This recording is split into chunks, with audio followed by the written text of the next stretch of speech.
उपमुख्यमंत्री अजित पवार यांच्याशी संबंधित असलेल्या जरंडेश्वर सहकारी साखर कारखान्याची चौकशी पुन्हा सुरू झाली आहे। कारखान्यातल्या गैरव्यवहार प्रकरणी पुणे एसीबीने पुन्हा चौकशी सुरू केल्यामुळे अजित पवार यांना हा मोठा धक्का मानला जातोय। एसीबीच्या चौकशीचं पत्र साम टीव्हीच्या हाती लागलेलं आहे, जे आपण टीव्हीवर पाहतोय। ईडीने जरंडेश्वर कारखान्याची चौकशी करून चार्जशीट दाखल करताना त्यातून अजित पवार यांचं नाव वगळलं होतं। मात्र आता पुन्हा एसीबीने चौकशी सुरू केल्यामुळे खळबळ उडाली आहे। राज्यातल्या लोकसभा निवडणुकीचं मतदान संपताच ही चौकशी पुन्हा सुरू झाल्यामुळे महायुतीमध्ये आलबेल नाही असं बोललं जाते। निवडणुकीच्या चौथ्या टप्प्यानंतर अजित पवारांनी प्रचाराकडे पाठ फिरवली होती। दरम्यान जरंडेश्वर कारखान्याचं हे नेमकं प्रकरण काय आहे, पाहूयात ग्राफिक्सच्या माध्यमातून।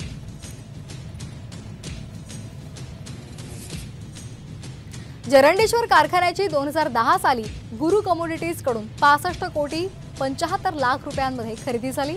कारखान्याची मूळ किमतीपेक्षा कमी दराने खरेदी झाली। जरंडेश्वर कारखान्याला पुणे जिल्हा बँकेचं सुमारे 700 कोटींचं कर्ज होतं। याच काळात अजित पवार राज्य सहकारी बँकेचे संचालक होते। जरंडेश्वरमध्ये मोठ्या प्रमाणात स्पार्कलिंग सॉइल कंपनीचा हिस्सा होता। Sparkling soil company Ajit Pawar आणि सुनेत्रा पवार यांच्याशी संबंधित आहे। गुरु कमोडिटी कंपनी बनावट असल्याचा ईडीच्या अधिकाऱ्यांना संशय आहे।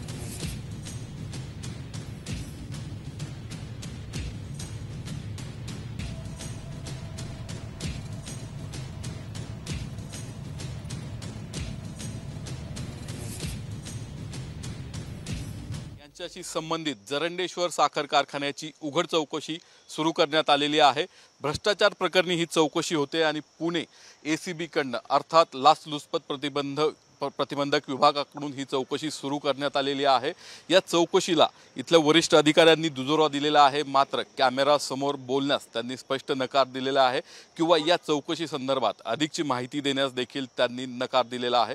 मात्र पुणे एसीबीच जरंडेश्वर सहकारी साखर कारखान्याची किंवा जरंडेश्वर साखर कारखान्याच्या भ्रष्टाचार प्रकरणी चौकशी करत आहे। उघड चौकशी ही सुरू करण्यात आलेली आहे या कारखान्याची।